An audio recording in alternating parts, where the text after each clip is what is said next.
you hush? Oh my goodness. Can't even wait for the show to start. First of all, you never keep my mic on. I was very surprised. Good evening, everyone. Welcome to the Yard Sign. Rough and tumble start as always. Love to have you with us. Thank you so much for joining us. The show technically has launched well. Our producer is amazing. She does a great job. Don't try to kiss butt now. I have 50. Show up early one day, and all of a sudden you think you're the golden child. I was here 10, 15 minutes early. Yes, you were once. Yes, today. It's happened in the past. You guys just come strolling in like there's no tomorrow. Thank you for watching The Yard Sign, everybody. It's the most important and relevant podcast in politics, the most diverse political podcast in politics. Your host, as always, Jonny Torres, with some breaking news before we get into today's topics. Dun. I know. So it turns out from a very official source, and currently breaking all over the media, the FBI did issue a search warrant at the residence of one President Donald J. Trump. They did it earlier today. Ever since now, the president has also released a statement about it. If you'd like that, you can go find it for yourself. But because really, it doesn't matter what he says. He's going to say the obvious. He said, obviously that, these agencies are corrupt, which lately the FBI has been proven to be less than, trustworthy. Let's just put it that way. I will say this, that their term in the last administration showed a lot of fact that they are very insistent of causing problems within the political realm. They even caused problems within the last two elections. The photographers are great. Oh, photographers are amazing. The photographers for the FBI are absolutely amazing. Crime scenes, great. We can talk about them no more than we should. However, that's a little shout out to our friend Lauren, who works for the FBI. She does an amazing job. Just got promoted. I know. She's going to the DC office. I know. Hopefully, we're very excited. We're going to send you another Hopefully month. She can change the culture up there. She won't. So back to, that's of course breaking news. So FBI has been searching Mar-a-Lago today with an official search warrant, and what they're looking for, God only knows. So the statement from the ex-president, Presidente, says, after working and cooperating with the relative government agencies, this unannounced raid on my house was not necessary or appropriate. So again, we'll see what comes out of it. Yeah. I'm not surprised. I'm actually surprised it's taking this long for them to pull this card, because it's a big deal to raid a president's dwelling.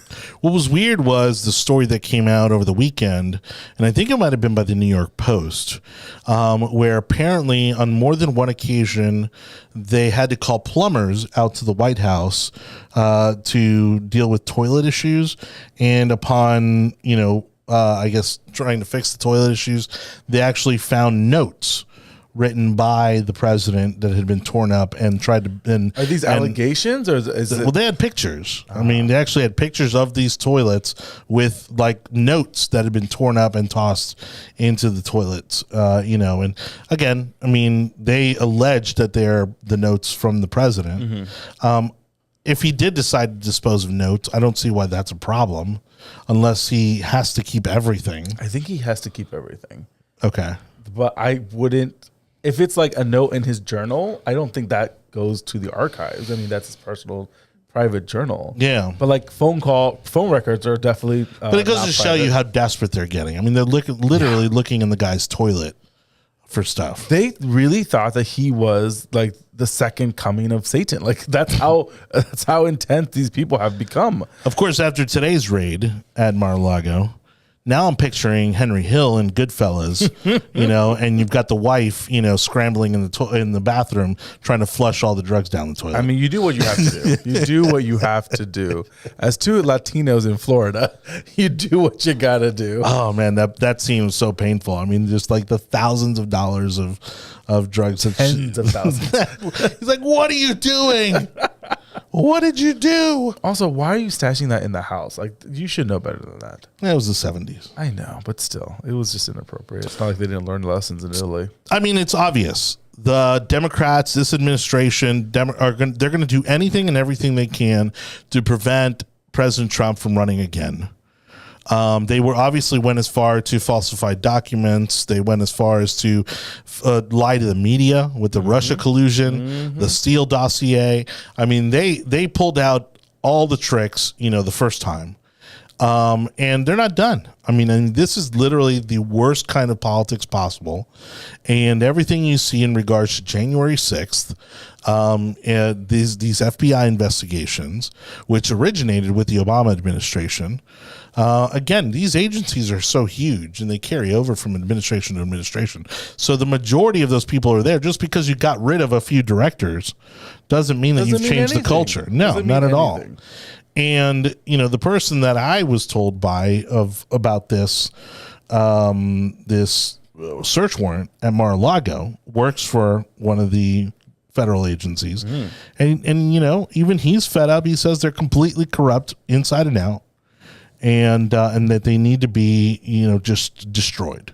They need to be dissolved. The problem, I don't think it's going to be dissolved. No, it'll never happen. But the only way that gets fixed is someone going in for 2 terms.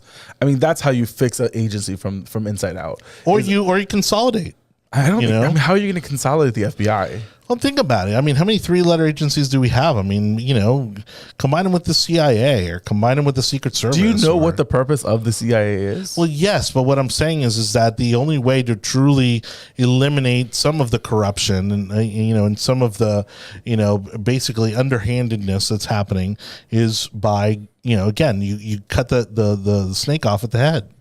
I enjoy all 3-letter agencies. I think there's a reason for them, and we need to keep them around. The only way I can think of that we can get away with getting rid of immediately is the Department of Education. I think that's just a farce that's been pushed on people. But in regards to the FBI, I mean, the FBI's purpose is to focus on in the interior, whereas the CIA but the IRS focusing on the Mr. exterior. Conservative. The IRS is the one that's collecting taxes and making sure people don't do things inappropriate with their tax filings. If you ever run, it's going to be on your mailer. We'll not get rid of the IRS. I will never run for office. Wants to keep the IRS.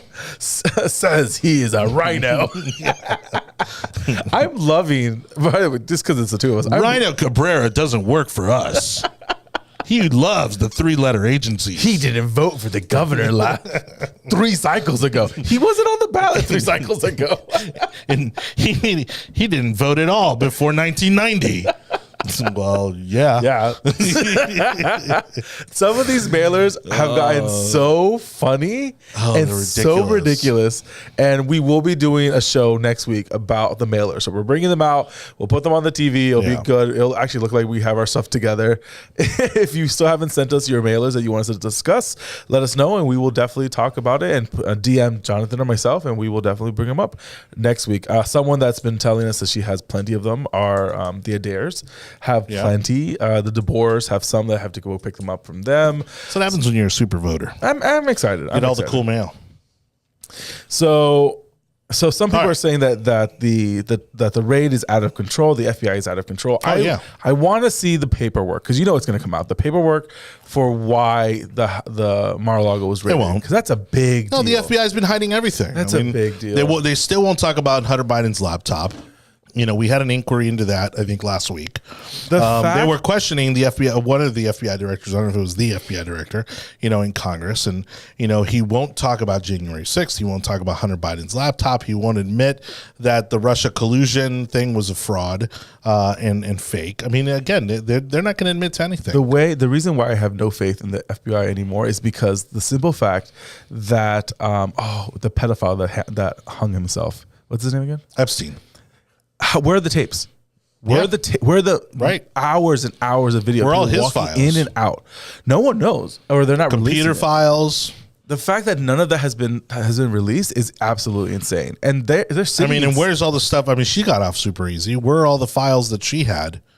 And allegedly, she has a lot of stuff on people. But again, that means that she's a walking target if she ever gets out of prison. Well, she's a walking target, but she's also, again, like she may be one of those that she's leveraging that. We know she's leveraging that information against very powerful people who may have control over the outcome of her life, essentially. release it all. I'm surprised it has not been leaked yet. It'll never happen. Someone in the FBI will eventually leak it. We still don't know who actually killed Kennedy. So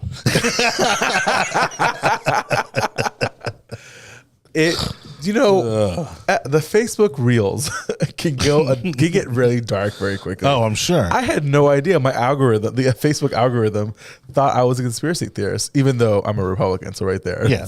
Nowadays, it's automatic. They're automatically declaring as conspiracy theorists. So evidently, even though all our conspiracies have become true. Evidently, there was some kind of cabal with Marilyn Monroe and both Kennedys. Oh, that's old. Yes. But because of aliens, and that's why they were all killed. Oh my God! I had no idea that Marilyn Monroe was stripping both of the Kennedy brothers. Oh yeah, I had no idea. Yep. I apologize. Now think about because again, I was actually talking about this with somebody the other day. Can you imagine in 2022 if John F. Kennedy were president?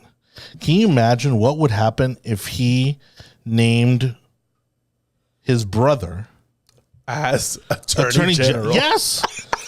Like how did that fly? The original Trumps. How did that fly back then? I have no idea. I would think. I mean, talk about white privilege. The Kennedys are the epitome. I think you could probably get away with, the Bushes probably could have got away with that because at least they were in service of some kind, and they were somewhat interior. Like you could put Jeb into the Secretary of Education, like something like that, or I don't know, put Bush Jr. in the interior. I mean, even Trump didn't try to give them official roles. I know he was legit. Okay, they're not going to get paid. They're not going to become insulted. They'll just sit in the White House. They won't have a real title. No, they'll just embezzle money out from the Saudi Arabia.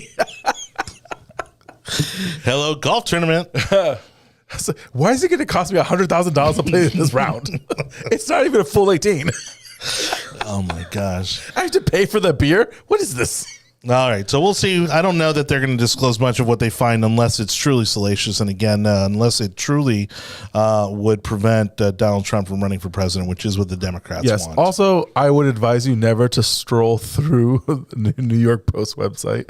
I was like, it is nuts. The New York Post, man, they don't care. This is crazy. They give zero. They give zero. It's absolutely insane. Also, shout outs to Olivia Newton-John, RIP. Shout out? She passed away. Well, I know, but you can never shout out. Well, she can't hear us. So disrespectful. I apologize. It's getting scolded from the back. Oh my gosh. She was 73 after a long battle with cancer. So I had no idea she had cancer. That I did not know. I was very. But what's crazy is up until I think recently, she was still performing. She was still out there putting on big concerts, and I mean, she still looked great and sounded great. She looked very good. I didn't see. I never thought she had cancer. So good. Kudos to her, and putting on the good fight. Sadly, she lost it, but good job. Yeah. Again, I would just strolling through the New York Post. This is some wild stuff. Evidently, it's like getting on TMZ in a way. It's like you just don't feel dirty afterwards. Britney, there's a half naked picture of Britney Spears on the New York Post. My Lord. Yeah. This is okay. I'm their news stuff is very legitimate. Most of their news stuff checks out, and their actual political and news coverage is very good. But part of the reason they lose credibility is because all that other stuff they break some great scandals. Yeah, some absolute great scandals, and they've been a really good on the right and middle. Yeah, yes, I do agree. Sometimes it just goes above and beyond. But yeah, no, at the moment, we'll see what we get, and we'll post it onto the group thread as soon as it comes out. All right, let's get into today's actual topics. Aside from that curveball we got right before the show, we'll keep you also updated on again the developments on the raid at Mar-a-Lago. I'm sure it's going to be all over the news for the next few weeks. Warren gets run out, unfortunately, and wasn't Elizabeth Warren. But for us locally here in Tampa Bay, this did make some national headlines, more so because, again, DeSantis, very high profile, still may end up being the Republicans' ticket to the White House, especially, again, if anything goes down in Mar-a-Lago. And Governor DeSantis, right here in Tampa, where our show originates, decided to oust District Attorney Andrew Warren for basically signing an oath or taking an oath not to enforce any laws prohibiting abortions and transgender affirming medical procedures.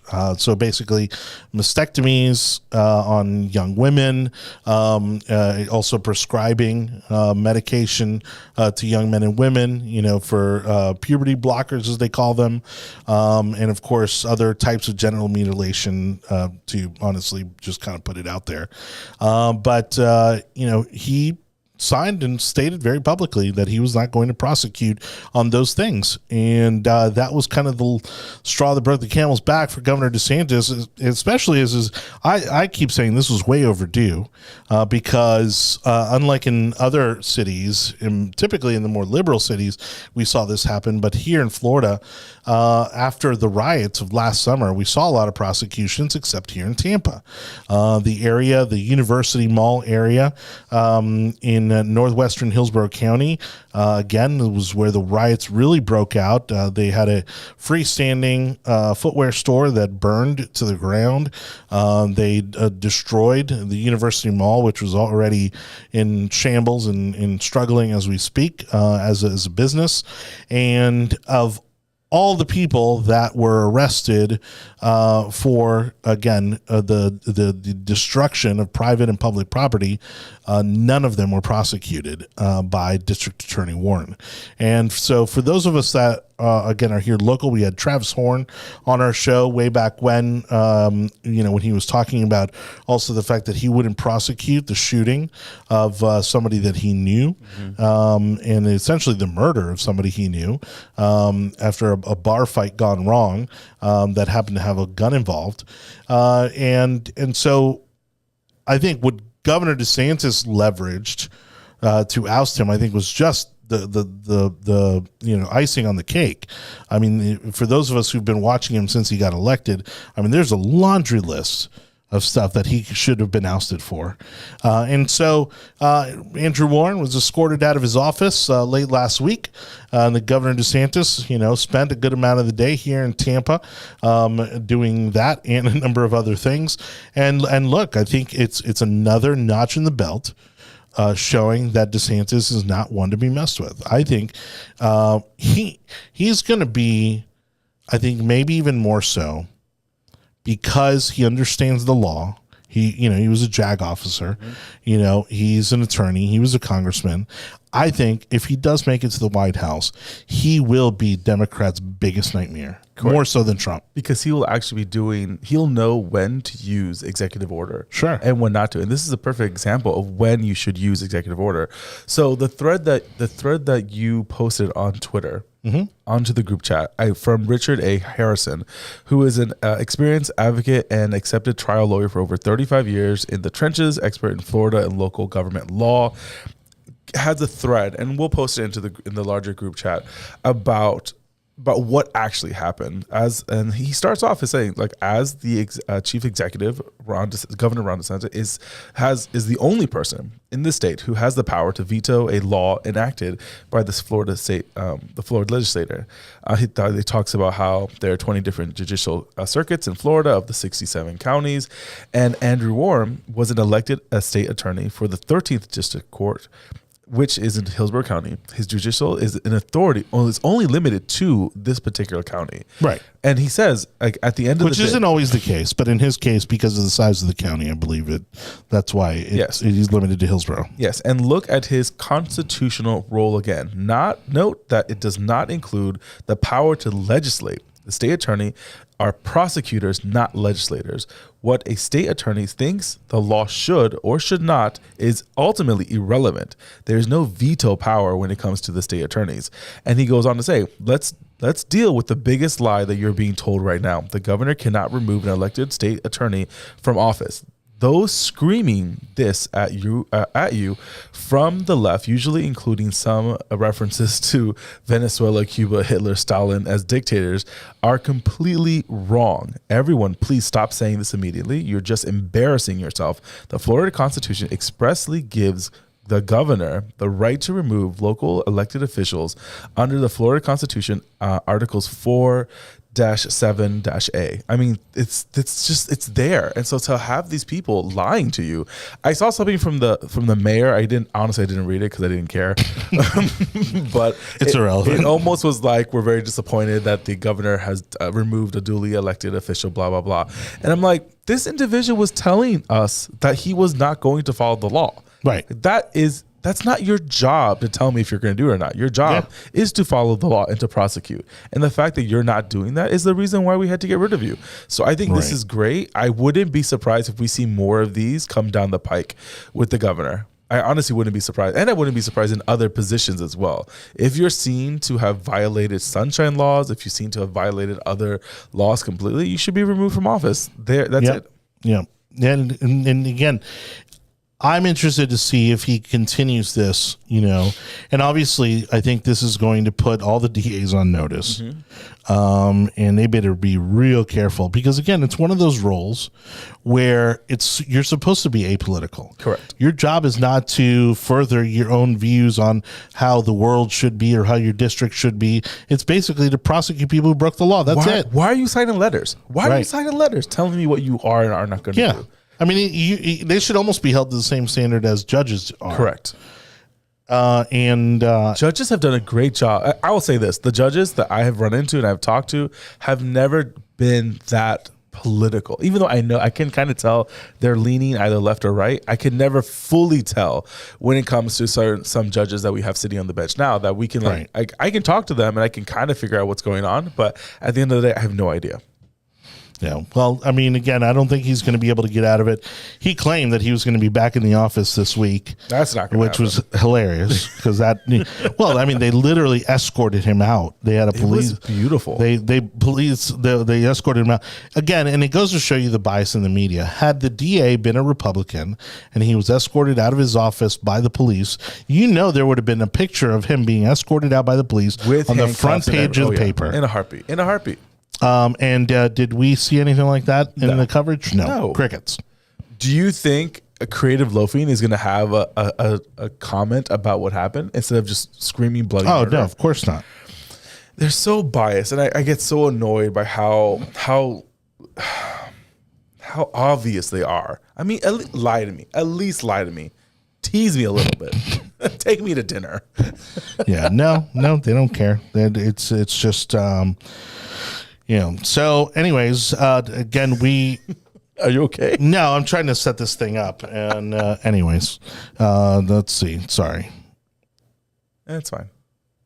I'll keep on filling air. There we go. I think Warren's done, at least as far as being DA, but I think he's going to leverage this into running for Congress or something. He's going to leverage this to run for something. He just will. He's too much of a pretty boy. Yeah, he's very, the ego's there. Like all the pieces are there. He's enough of a firebrand now. Because now he has a personal story that I'm fighting the system. That gives him the opportunity to fight. To get elected, and it's funny because in a similar way, like Carlos G. Smith, who's currently running for re-election in Orlando, big liberal LGBT guy. He says, if Congress isn't going to get a firearms ban passed, I'm going to do it right here in Florida. And I'm like, dude, you're in Florida. Like, that is never going to happen. I'm going to rid Texas of the cattle companies. Yeah, exactly.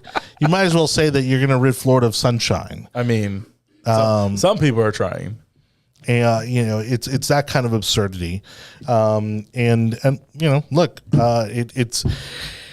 it's all obviously gas, to try to get himself elected. I think he's probably truly in trouble. I don't know how much his district changed, but it sounds like he's pretty desperate. It changed dramatically. From what I understand, that's one of the districts that we're planning to pick up. So that should be interesting to see how that's going to run through. I know the districts here in Tampa Bay are kind of set in their stone. I think we might lose 65, honestly, seeing how that's starting to work its way out. But again, at the end of the day, we are so glad the governor was able to have the balls to do this. You don't hear this much from other governors removing actual AGs and everything else. And if anything, you hear... I knew he could do something like that when he removed the sheriff in Miami. Was it Miami-Dade? that he removed? Broward. Yeah, it was after the Parkland incident. Yes, and that was a big deal. People were very shocked that he did that, but it was within the Constitution, and the guy had just gotten a training from him like a month prior. So like this, it was a blatant. And again, that was a huge failure. It was almost as bad as Uvalde has now turned out to be. Yes. Where again, it was just incompetence from the top down, and then of course that just scratched the surface. All of a sudden, when it starts to bleed, you realize, wow, like this department is truly corrupt. They had been fudging records and numbers, and for all kinds of grants, and they'd been fudging the numbers on crime statistics. The moment you saw that, the whole leadership needs to go. Yeah, it doesn't matter. Even if you didn't know and you're sheriff, it doesn't matter. You need to know these things. And if you don't know, then you're incompetent and you need to go.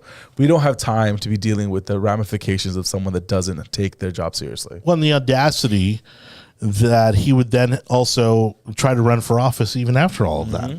I mean, after one of the worst high school massacres in this country, you're going to then run for office, and try to seem competent in some light? Because they feel that they have to try to save their reputation somehow or another. Whatever happened to just walking away, putting yourself on? Dude, I wouldn't hire that guy to watch my parking lot, okay?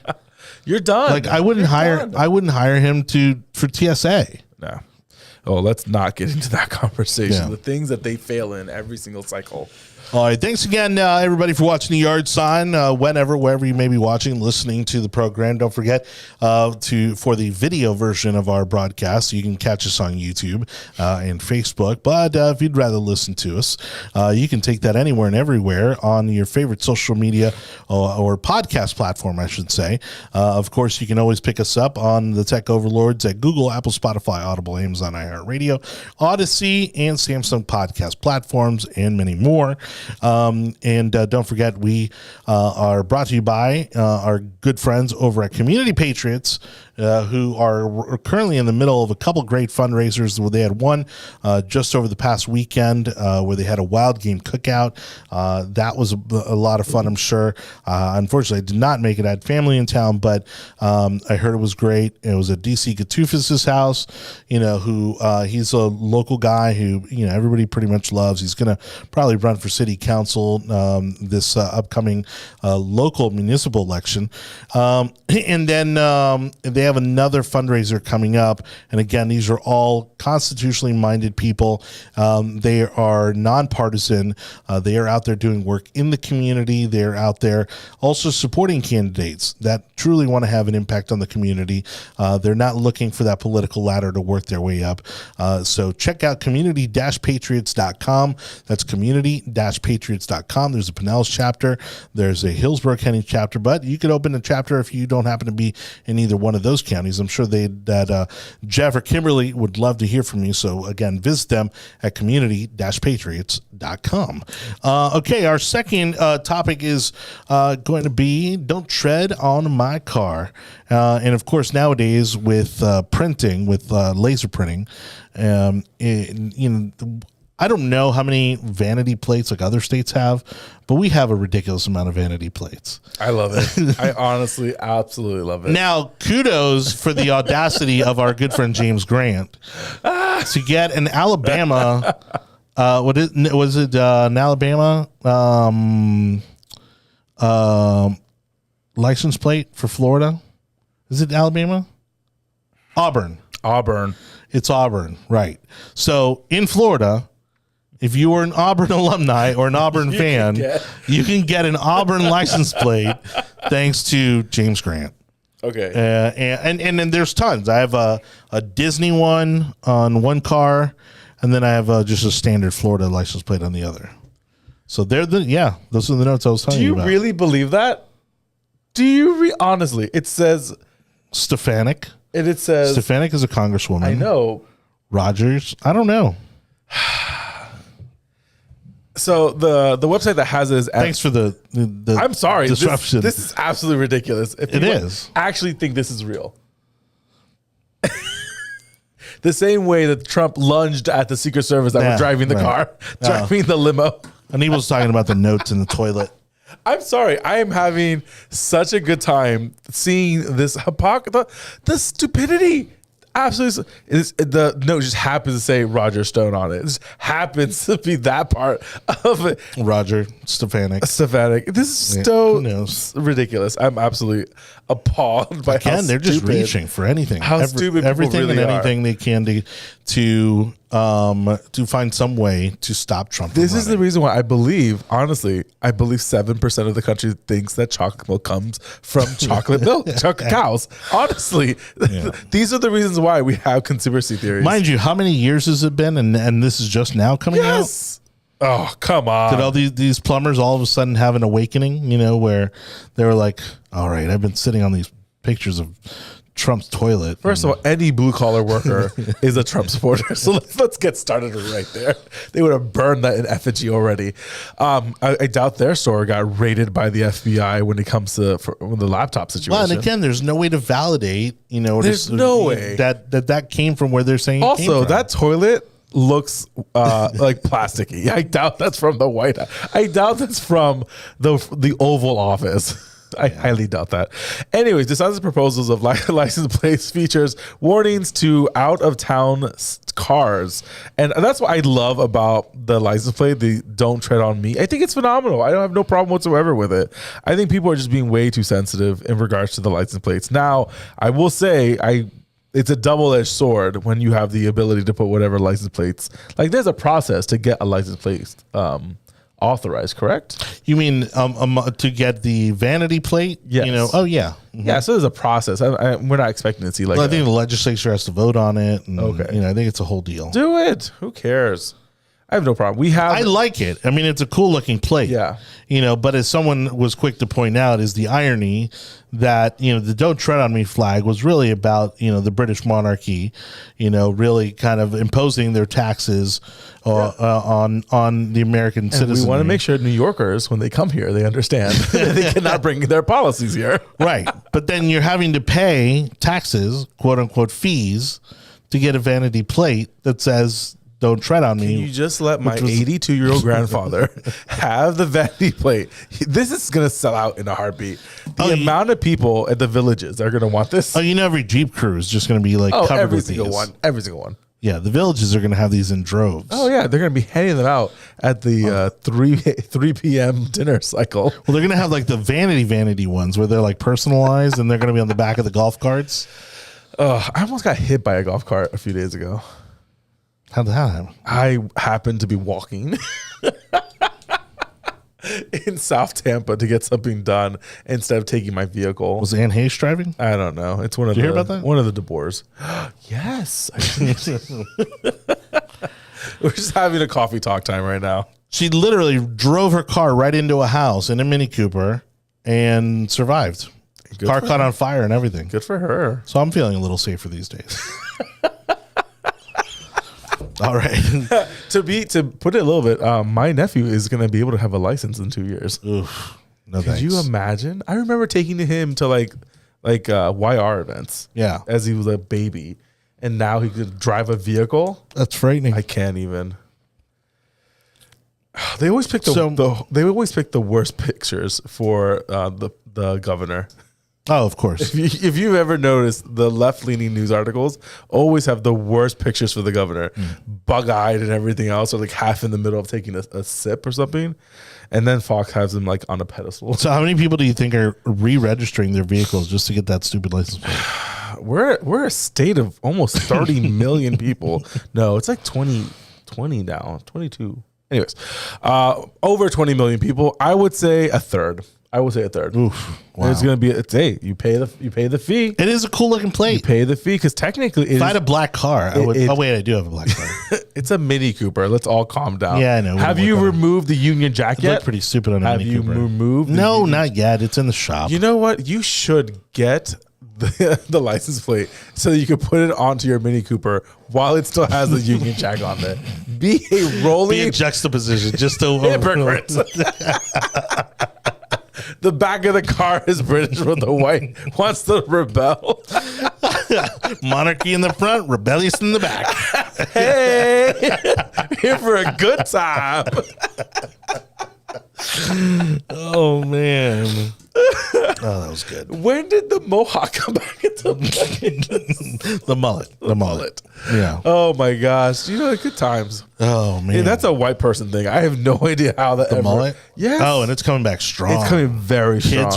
Kids are wearing it. Kids are loving it. I saw a pitcher on TV. I'm playing Major League Baseball pitcher, huge, curly, froey, and then with the 70s mustache that kind of climbs over the lip. Pick a decade. I cannot have a porno mustache in the front with some kind of Daisy Duke situation in the back. I cannot pick a lane and stick to it. This whole I just cannot. I cannot anymore. All right. Because now you can do anything you want. You don't have to pick a gender. You don't have to do anything. It's absolutely insane how these kids can think they can do whatever they want now. Now they don't even want to work 5 days a week. They want to work 4 days a week. Have you heard that push? Oh yeah. Of these Zennials. I don't want to work. What country is it that's trying it out? Somewhere in Europe, because we're paying for their military defense, so they have the money to be able to do something like that. I can't even anymore. Oh, Kimberly Davis is online. Kimberly, I hope that your daughter and the car is all right. Oh, boy. Yeah. Oh, my gosh. Speaking of kids driving. I couldn't even. Can you imagine when Valentina gets to drive? Well, funny enough, I've actually had this conversation with her mom, which is that I don't think she'll... You don't think she'll drive? I don't think she'll drive. She will have the option not to drive. Because by then, I think they'll have sorted out all this self-driving stuff.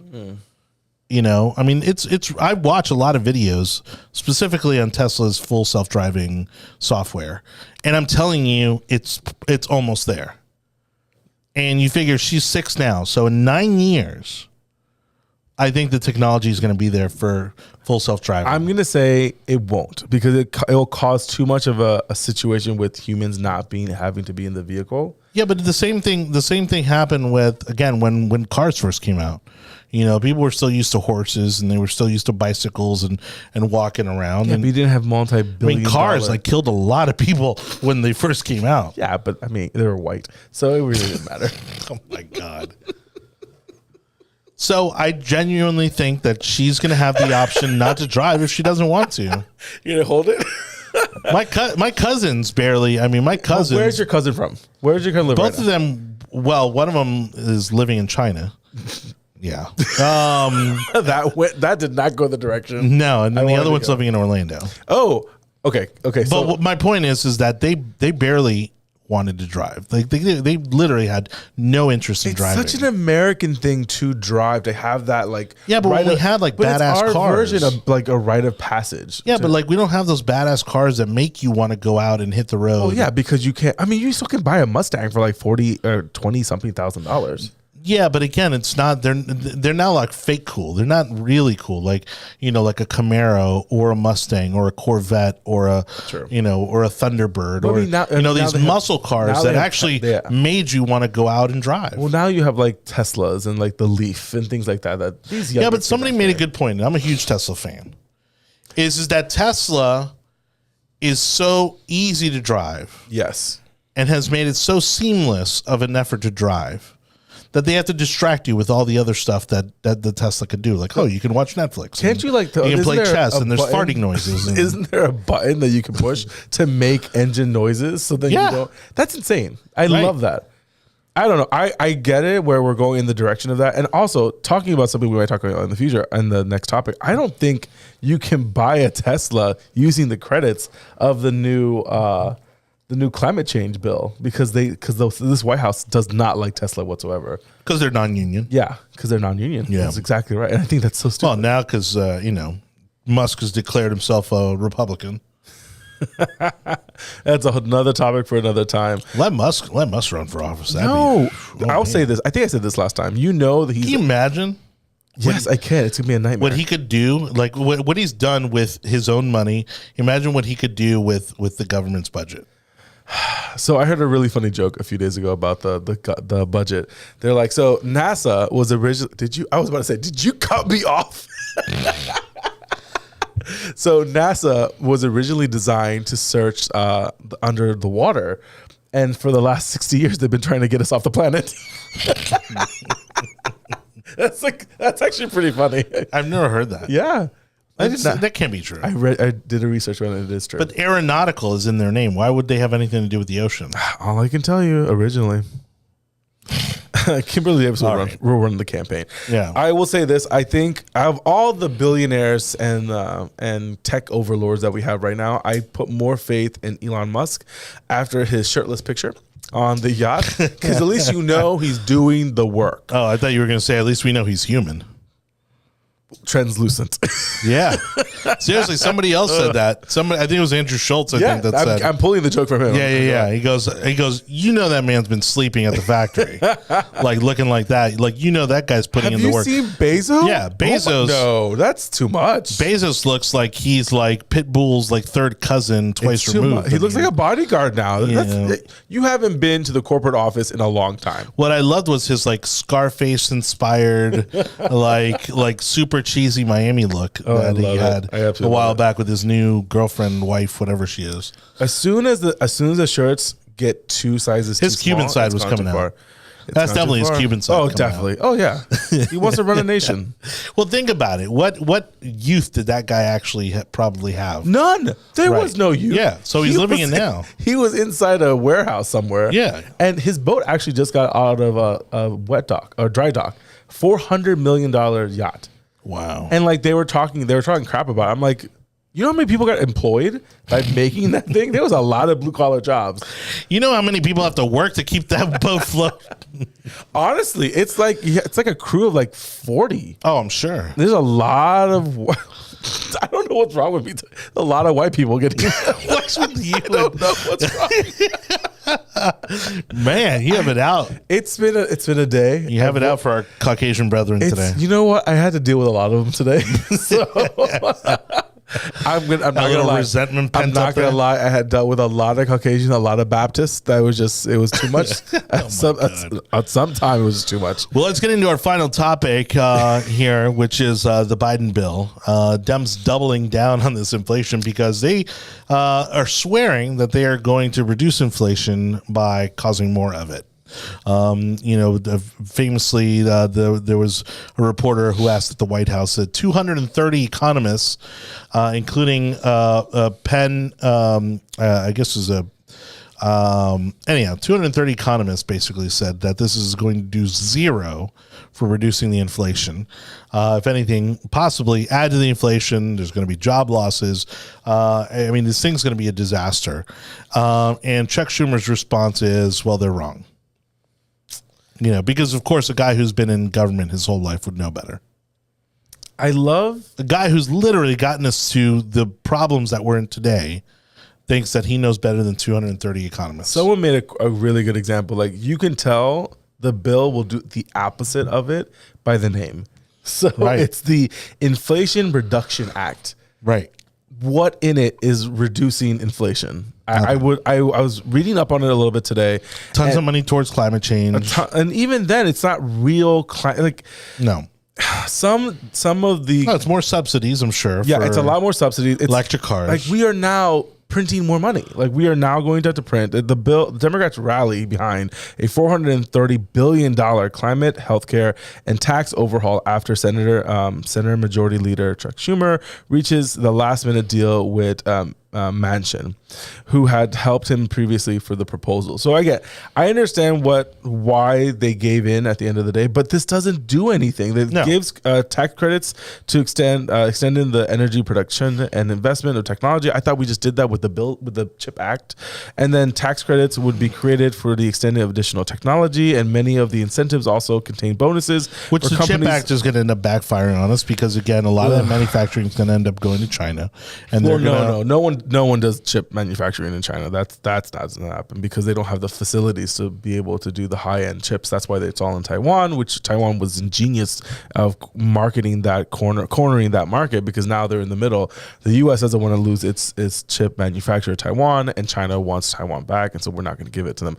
Anyways, Consumer and business get incentives to make cleaner energy choices. Tax credits are extended to residents in clean energy expenditures, or roofs, solar roofs, heat pumps, and small wind energy systems. Tax credit. This is just all tax credits. They're just giving more stuff to middle and upper class people. The bigger problem with this is that those that are making under $400,000 is going to have to pay more taxes. Oh, it's the IRS thing is the most ridiculous part of this whole bill. I could not believe the tax thing. So large corporations will pay for climate and health measures within the bill. $80 billion boost to enforcing the IRS. Democrats hope that with more employees and better technology, the IRS can more closely examine wealthy individuals. That's not going to happen. Well, and again, in 2022, like how many, especially a bureaucratic agency with all the tools and resources that we have technologically, who actually needs more manpower? If anything, we probably need fewer people. I mean, you look, if there's no reason, first of all, 50% of the federal government is already paid by like 10% of the of taxpayers.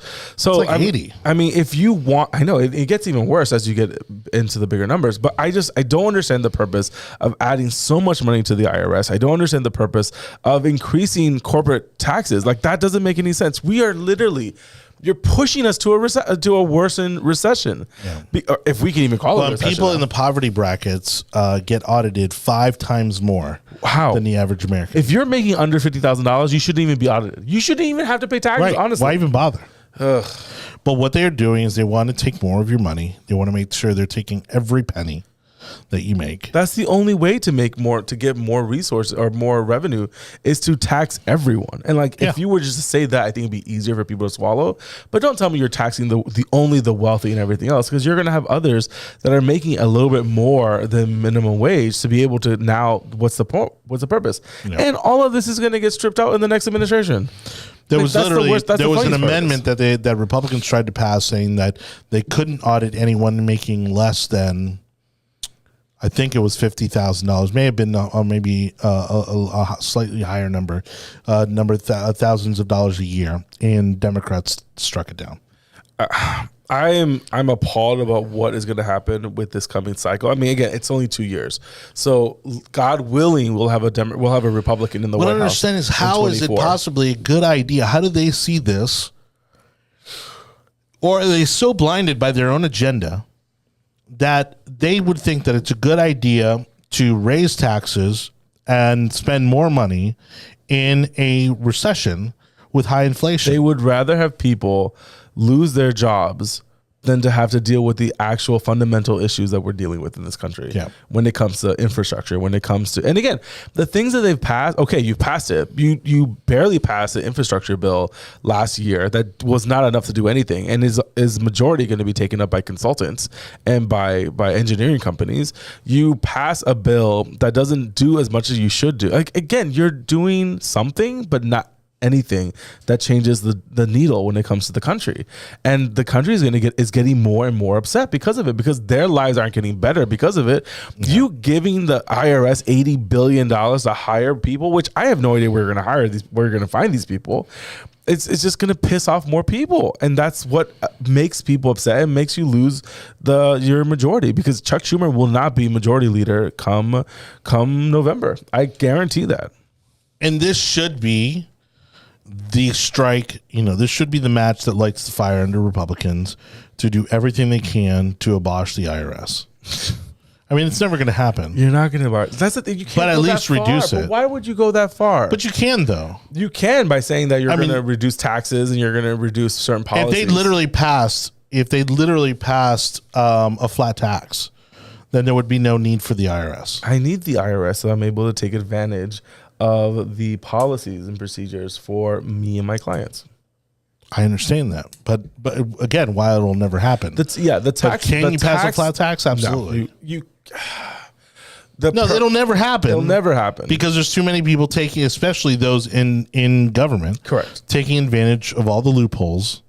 Okay, but everyone can take advantage of the loopholes. Again, I know, but how many of them actually know the loopholes? 70% of the tax law is telling you how to cheat the system, not telling you how to get paid. Like, I can't remember the verbiage of it right now, but like the majority of the tax laws are meant for you for you not to pay taxes, Right. and then giving you ways to not pay taxes than for you to pay taxes. Like, it's that ridiculous. Yeah. And again, we make so much money in this country that these are the problems that we're having, when we should be really talking about how is food security going to be in the next 6 months. Again, when the world is going to hell in a half. Yeah, exactly. This bill tackles none of that. Nothing. Sri Lanka is falling apart. Egypt is falling apart.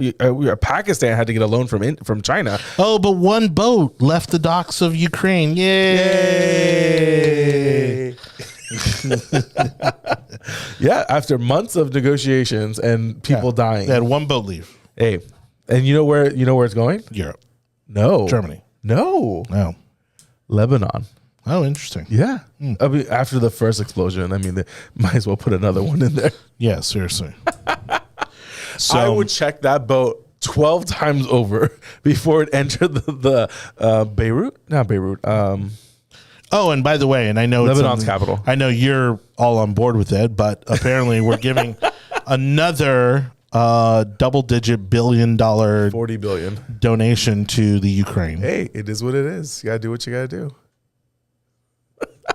After you were just saying how ridiculous all the spending is. Yes, because that spending is doing absolutely nothing for the United States. Spending money in Ukraine actually is doing something for the United States. I'm not going to look at you because I don't know how. I don't look at you without saying it. However, knowing that Russia is going to continue moving forward, if we would not have stopped them in Ukraine, would have then required NATO to get involved, and NATO getting involved would have caused a much bigger problem. I would rather us fight Russia with Ukraine in the middle than American soldiers having to fight Russia in Europe again. Why are we involved in the first place? Because the goal is to not have Russia take over Ukraine, because the next step from Ukraine is Poland. And Poland is a part of NATO, and we are a part of NATO. Okay, great. So you would rather us wait until Russia is steaming through the straits of Germany before we got involved? Well, we're already set up in Poland. But not. I mean, we're ready to go. Not when you have 300,000 Russians. We're ready to throw. Yeah, you don't think we're not ready? Between Germany and Poland, you don't think our military is ready to go? We have 100,000 people waiting. I don't think we need 100,000. Okay. With our technology and our planes and our weapons, and I don't think we need. We don't. It's not the fact that we have the technology. It's the fact that the other person on the other side has a nuclear weapon. So what? He's not going to use it. So what? Okay.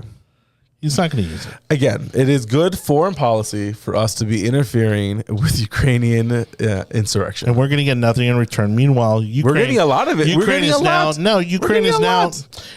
is now over in China trying to make a deal with Xi Jinping. We have come to realize kissing his ass. We've come to realize that the Russian military was nothing compared to what we thought it was, and we also realized that China has been talking to both sides of its butt this entire time. But now you have evidence of that because they can't even take out. But instead of coming to the United States and saying, "Hey, will you help us rebuild the Ukraine?" Guess who he's asking to help rebuild the Ukraine? He's asking everyone. No, he's asking the Chinese. He's asking everyone. He's asking the Chinese. He's asking everyone. All he's doing is taking our money. Yes, as he should. As he should? Yes, we're giving him money and weapons to be able to fight the Russians and push back. The fact that Russia has not completely taken out Ukraine. I see this going south for the United States. I don't think it's going to go south at all. This is going to end very badly. It's actually given us more than anything else. We now have 2 new members in NATO, which is great, and they actually have the ability to fight for themselves. That's perfect. We're still our militaries going to contribute more than anybody. It's fine. We are the great white hope when it comes to Europe.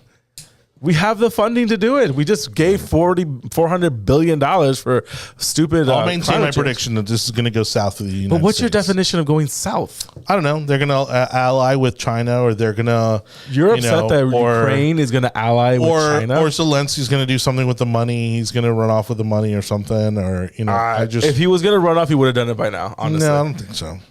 The money hadn't come in yet. I don't think the president of Ukraine is going to go running off with the money.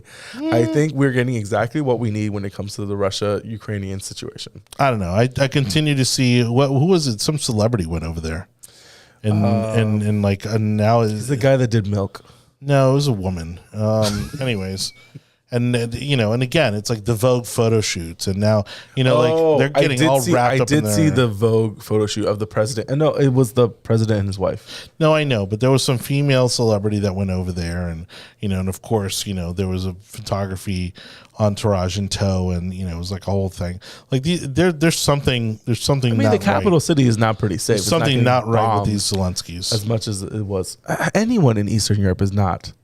Do you know who is that one guy that's on everyone's algorithms right now that talks badly about women? I don't know. Something Tate? Some boxing guy that's bald that always takes like shots about America or shots about women in the West. I don't know. We'll talk later about it. No, but did you hear Roger Waters taking sides with Russia? Roger Waters of Pink Floyd?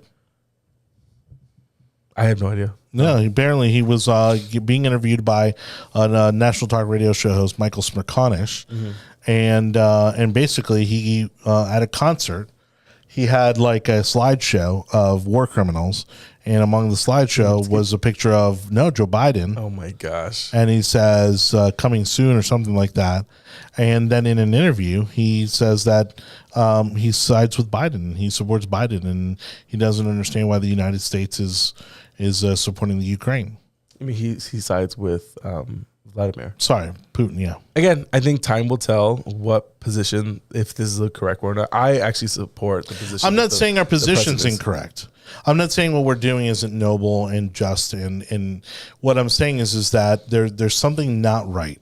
We're dumping billions every single week, billions of dollars every single week into this thing. Yes. And I don't see how that ends well for the United States. I think this will end very well for the United States. In what way? They have nothing to offer. We did the same thing. What do they have to offer? That's not the point. That is the point. No, it's not. The point is global stability. The whole reason we're in this mess you cannot in the first place is because everybody decided to, after World War II, everybody decided to lean on the United States. No, the United States bribed everyone in the world to follow the policy that we wanted. That's the point of Bretton Woods. That was the whole point of this. We rebuild the world. You take and use our dollar, so then for all transactions will happen. We will govern and we will police all the waterways, so you don't have to re-engage in the colonial system that you idiots have been following for the last 2 centuries that have done nothing but cause damage and poverty in the world. Yeah, and but I think it's time to pull out of that. We created 100 years of stability, and now we have been pulling out because we, as Americans, we didn't participate in the system that we created. Only 8% of U.S. trade is done outside of Mexico and Canada. Right. And so we didn't care. And now we're like, okay, we don't want to pay for this anymore. And we've been slowly doing that since Bush Sr. And he was the only person that actually had an idea what we wanted to do in the future when it comes to like engaging after the Soviet Union fell apart. And now we've been adrift for 30 years because no one wants to do anything. And so now we're going home and we're taking our toys with us, which means that the world is going to literally fall apart. If you're okay with 2 billion people re-entering poverty, then that's perfectly fine. If that's what you feel. But that's what we have been doing. Well, it's not our responsibility. How is it not our responsibility? We have been blessed. Because it wasn't our responsibility in the first place. We told people that we would take care of them if they would just follow our system after the Soviet Union. Okay, which has been what, 30 years? It has been 30 years. So now we're trying to figure out what we're going to do now. But what happens to the world when we stop paying attention and when we stop caring about the world? Yeah, but again, at what point do we stop putting our lives, Americans' lives on the line? Americans' money on the line. I would rather give money. No, we shouldn't be sending soldiers. We shouldn't be sending money. Let that play out by all the people who are affected. We know what's going to play out. It's happened before. 20 million. That's great. Then let it get to a point where we need to get involved, and then we'll get involved. Yeah, we did the first 2 times. Yeah, and you know how many people died because we waited and we put our hands. We had to get punched in the face with Hawaii before we ever entered. Well, but again, that was unexpected. And the only reason, it wasn't unexpected. We caused a problem with the oil ability in oh my gosh, in the southeast of Asia, in the Philippines. We cut off Japan's ability to get oil from the Philippines, and they took a preemptive strike on us because we were doing that. We were messing with their oil. And Japan has no resources whatsoever. I mean, again, we will bicker about national politics to the day we die because we have nothing else better to do because we have no one else to worry about. But in regards to what happens globally, our decisions have long ramifications that people don't understand. U.S. investment companies having an economic and environmental grading for countries so that they would invest in is the reason why Sri Lanka decided to get rid of fertilizer and now they can't feed themselves. I mean, we have ramifications that cause billions of people to suffer. And until Americans understand that we have that kind of responsibility, we're always going to have this problem. There's a reason why we're in Ukraine is because you don't we've created to have a superpower thinking that they could just absorb another country next to them. It's these American corporate conglomerates that have created this problem. It's not. They've created this ESG scores. They've created this system that is causing the world to collapse. It's causing some parts of the world to collapse. And the problem is that now the United States is collapsing. The United States is not collapsing. Of course it is. We're having supply chain issues. We're having food shortage issues. For our standard of living, it is. That's not collapsing. That's not collapsing at all. I apologize that now instead of 20 cereals, you now have an option of 10 cereals. The next war that we're going to be involved in is going to be for natural resources. And I'm talking like all kinds of natural resources, not just oil. Not with us. With somewhere else around the country? No. The next hotspot will either be the Middle East or it will be the southeast of Asia. That's where the next large conflict is going to be because you have a lot of people trying to get through very small spaces and someone is going to touch someone's resources and it's going to blow up. The United States will probably turn back into an energy supplier going forward. We have the most arid land or most fertile land in the world, so we'll be able to feed ourselves and we'll be able to move our supply chains closer to Canada and Mexico. Okay, but that's where the focus needs to be. And the thing is that right now, when we're talking about the homeless population, we're talking about where our veterans are, in all of this. Well, you're talking about the state of many of our cities. Okay, like all these billions of dollars, mind you, regardless of who's in power in some of these places and who's in charge of some of these problems, a lot of these problems could be solved with all this money that we're sending overseas. And again, you're going to tell me that, we don't have money for infrastructure, but yet we're sending billions of dollars every week, to a foreign country where it's just being blown up in a matter of minutes. We have money for all the things that you're asking for. The problem is it's the allocations of funds and resources that are governed by the people that we elect every single year. Exactly. And they're globalists, and their interests are more in the Ukraine and in Europe than here in the United States. California wants to give a homeless person $600 a week or $1,000 a month, then that's what California wants to do. I cannot dictate what California does because I am not a voter in California. We're not talking about You just said homeless. We're talking about You just talked about homelessness. Yes, nationally. And that's a national problem. Homeless has been a national problem for the last 50 years. We've been fighting poverty on a war on poverty and war on crime. And what has that done? Has done nothing. Governments cannot do those kind of things. It's local politicians and local people is infrastructure. Where we're saying that, we have an outdated infrastructure. We have an outdated electrical grid. There are plenty of other areas that the government should be working on that, again, they want to claim that there's no money for, but there's plenty of money when it comes for war. War machine. Foreign policy has been allocated resources and funds, and they should be given those resources and funds. Yeah, but they're given a blank check. It's not like it's a line item. If we wanted to do that when it came to again, asking the federal government to get rid of poverty is like asking the federal government to get rid of sand in California. They're not going to eradicate poverty. I understand that.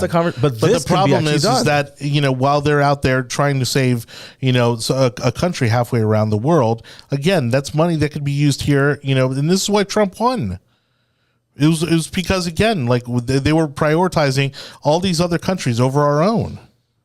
When we have very real problems here that could be solved by all this money, if they're going to spend that money, if they're going to waste that money to begin with, then use it here in the United States, not overseas. The lifestyle of Americans and what we get and how we produce and what we feed ourselves, it cannot be sustained around the world. And so a certain kind of lifestyle has to be maintained around the world. And that's how, and you have to dictate that with foreign policy. If you are just doing that's not our job. If you're doing, yes, it is our job. It's not our job. We are, and those other countries don't want it to be our job. We are the only superpower. They just want our money. We are the only superpower. That is our job. That's not our job. If we want they just want our money. We want the world to go to hell in a handbasket and 2 billion people to die from starvation, then fine.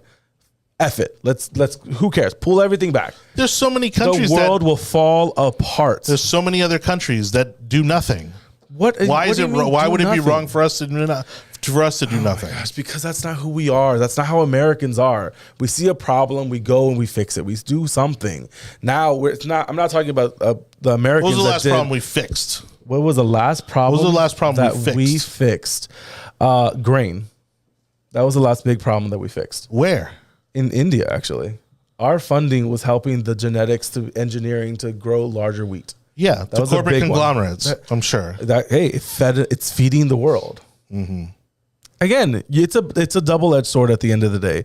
So it is what it is. There's benefits and there's pitfalls when it comes to globalization, and we're now dealing with the pitfalls of it when it came to the supply chain, because you cannot have at-demand resources. You have to be able to plan for the future, and that's what's happening now. Well, what ticks me off about getting back to what it originally started is talking about this Biden bill. Is this again? It passed on a 50-50 vote. Kamala Harris got to be the tie-breaking vote, as she cackled her way into declaring her vote. And that's, I'm not even making that up. Like, that is literally how it was reported. She stood up there laughing and cheering and clapping as she made the deciding vote on this bill.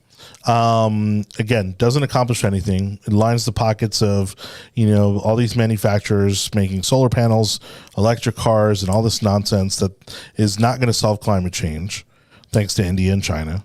It won't solve climate change. It won't solve inflation, and if anything, it will increase the unemployment. Well, somebody's saying it's gonna cause about 900,000 jobs lost. I wouldn't be surprised. The country, the elites that are running the country at the moment feel that an increase in unemployment is necessary to reduce the rapid heating of the economy. Do I disagree with that statement? No, I don't disagree with that statement. I think there needs to be a reduction of spending, consumer spending, which is not happening. It's actually increasing. We're seeing an increase in consumer spending. We're seeing an increase in consumer consumption. This is a huge problem. The economists and the leaders of the country do not understand what's happening, and they don't know how to fix it. Because the Fed basically it's a screwdriver. It knows how to release and to tighten. It does not know how to deal with unforeseen consequences. And I think that's what we're dealing with right now. I don't think interest rates are going to go down anytime soon. I think they're going to have to increase for the next 3 or 4 years for us to get back to normality when it comes to the interest rate. So I don't know where this ends. You don't have I don't think we haven't had a situation where we have a decrease in GDP, but we have an increase in jobs. Last Friday, they reported 500,000 new jobs, and the month before that, it got corrected, increased. That doesn't make any sense. Yeah. And that's what we're dealing with now. We don't know how this works. We don't know if the inflation is being caused by consumption or being caused by supply. And until we figure out which is which, we don't know how to move. And we can't see an out of that. And until we see an out, they're going to keep on doing what they're doing. They're going to keep on raising 50 basis points, 75 basis points, because they don't know what else to do. They have to try to curb consumption. And the only way to conserve consumption is to increase costs. But what's also increasing costs is that we're moving everything back to Mexico and China, or Mexico and Canada and the South, building new factories and new plants and new manufacturing facilities. That all costs money, which means that you're gonna have to pay more for that hamburger and that shoe. It is what it is. But I think it's overdue. I mean, honestly, to a certain extent. I don't disagree, but there's no way to curb that without overshooting it. So anyone telling you that we're gonna have a soft landing doesn't know what they're talking about. Also, what happens in the South is nowhere near what's gonna happen in the Northeast when it comes to economic policies. How on earth is it that the average rent in New York City is $5,000? Right. That's insane. But it's also insane. That's got to collapse at some point. I don't think it will. It's New York. I think around the boroughs it's going to collapse. But New York is New York, and people figure out a way to pay for stuff. Yeah. That's why it's a weird barometer.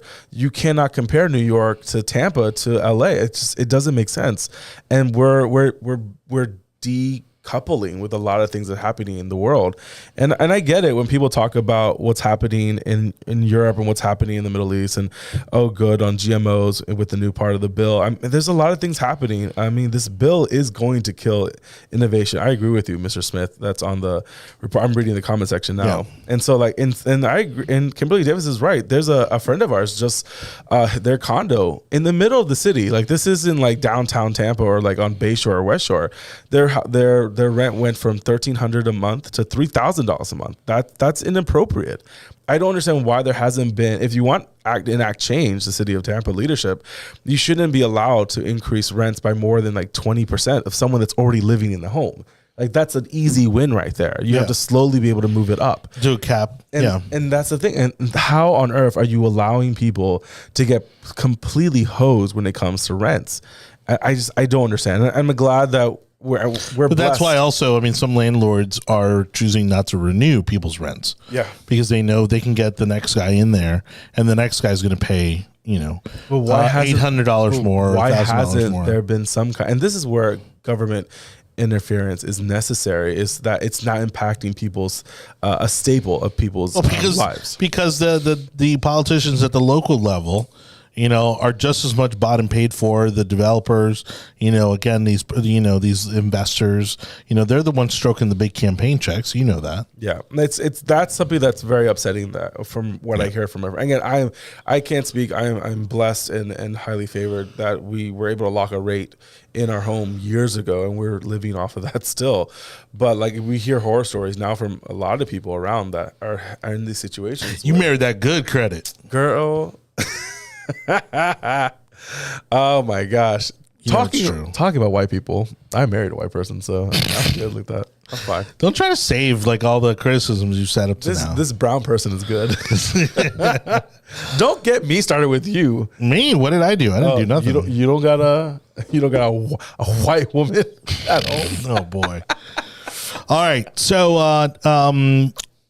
again, I mean, there's going to be plenty to talk about.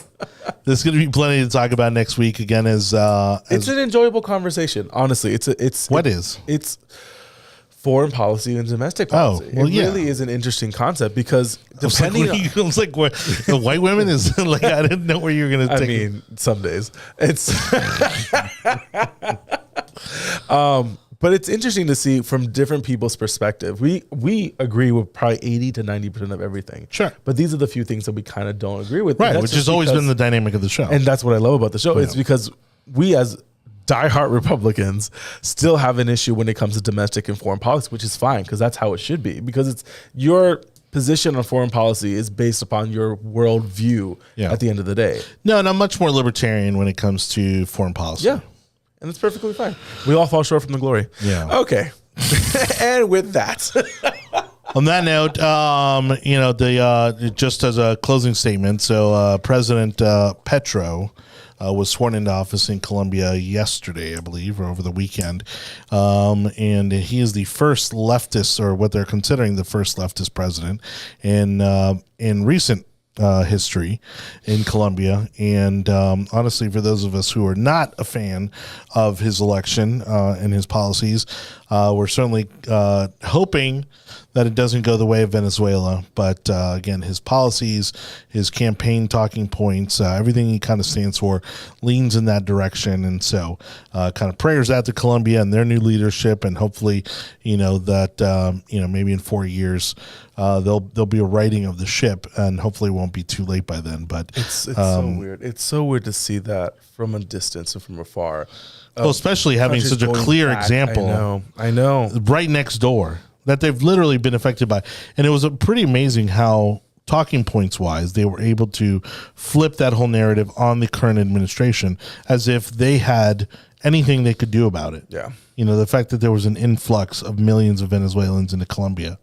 I mean, again, it's like, how are you going to stop that? Mm-hmm. Especially when you're connected.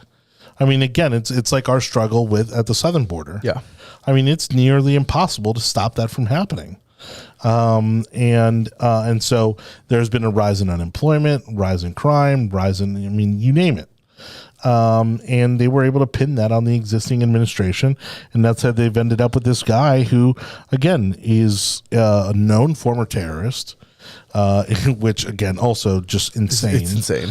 Known to favor Nicolas Maduro of Venezuela, known to favor socialist Marxist policies, and so one can only hope that the Congress there, which is very similar to ours here in the United States, will somehow kind of hold the line and maybe stop some of those more dangerous policies that he's probably going to put in place. Well, if you're looking at that, I am actually looking at what's happening in China in regards to the boycott of paying mortgages on second and third homes. And that kind of ballooning into a much larger situation where their banking system is now starting to reduce itself because people are refusing to pay for homes that have yet to be built. Who would have thought that would be an issue? Yeah. So that should be fun. Could you imagine getting a mortgage for a home that has yet to be built and has not been built in 3 years? As a second home. As a second home. Yeah, no. It's insane what's allowed to happen. I mean, sometimes you'll buy a house, as many people do, that's under construction. Yeah.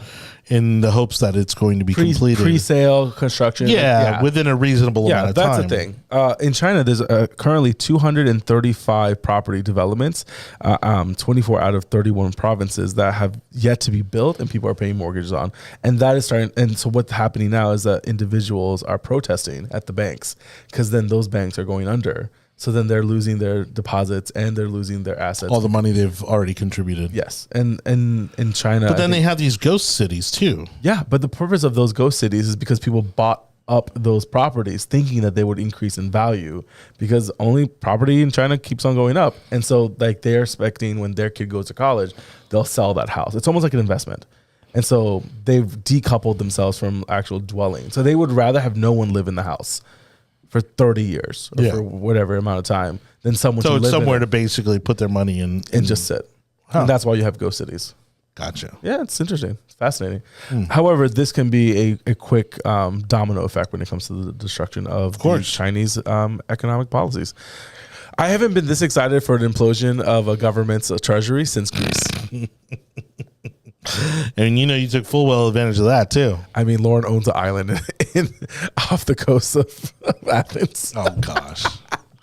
All right. On that note, everybody, got that greenback. Thank you so much for watching Anibal. David Cabrera with me as always. Your host is always Jonny Torres. Thank you so much, everybody, for watching. On that note, we're going to call it a night. Thank you. Make sure to, again, follow us on Facebook, YouTube, Twitter. And then you can also get the audio version of our podcast on your favorite podcast platform or over the tech overlords at Google, Apple, Spotify, Audible, Amazon, iHeartRadio, Odyssey, and Samsung podcast platforms. On behalf of Anibal, I'm Jonny Torres. Good night, everybody. Good night.